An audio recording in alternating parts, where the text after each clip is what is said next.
सोनम वांगचुक का जन्म उले टोकपो, लद्दाख जम्मू कश्मीर में 1966 में हुआ था। प्रारंभिक शिक्षा स्थानीय स्कूल से हुई और आगे की शिक्षा श्रीनगर और दिल्ली से हुई। उसके बाद BTech mechanical engineering NIT Srinagar से करने के बाद मिट्टी और पर्यावरण आधारित वास्तुकला विषय में फ्रांस और अन्य देशों में प्रशिक्षण एवं अध्ययन किया और 8 यूनिवर्सिटी से अलग अलग विषयों में डॉक्टरेट किया।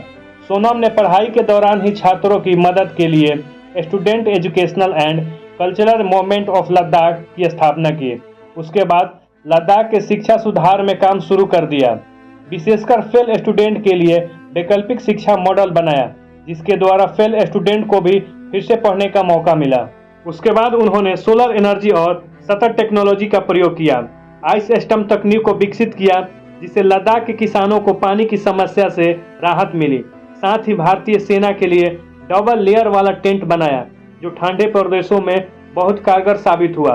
यदि उस टेंट की बाहरी तापमान -14 डिग्री हो तो आंतरिक तापमान +14 डिग्री रहेगा। इससे सेना को बहुत अच्छा लाभ मिला। सोनम वांगचुक बस एक नाम नहीं जिसको शब्दों में समेटा जा सकता है।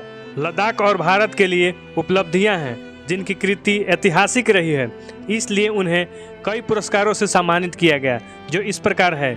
1996 में गवर्नर्स मेडल जम्मू कश्मीर, 2001 में man of the year the week, 2002 में अशोका फेलोशिप, 2004 में ग्रीन टीचर अवार्ड, 2008 में रियल हीरो अवार्ड, 2014 में UNESCO chair in earthen architecture, 2016 में Rolex award of the enterprises, 2016 में international Terra award of the best earthen building, 2017 में Indian for collective action, 2017 में global award for sustainable architecture and GQ man of the year and state award for outstanding environmentalist, 2018 में Ramon Magsaysay पुरस्कार और भी ना जाने कितने पुरस्कारों से सम्मानित किया गया। सोनम वांगचुक ने वर्ष 2020 से क्लाइमेट एक्शन, पर्यावरण और हिमालय की रक्षा के लिए आंदोलन कर रहे हैं और जागरूकता अभियान चला रहे हैं।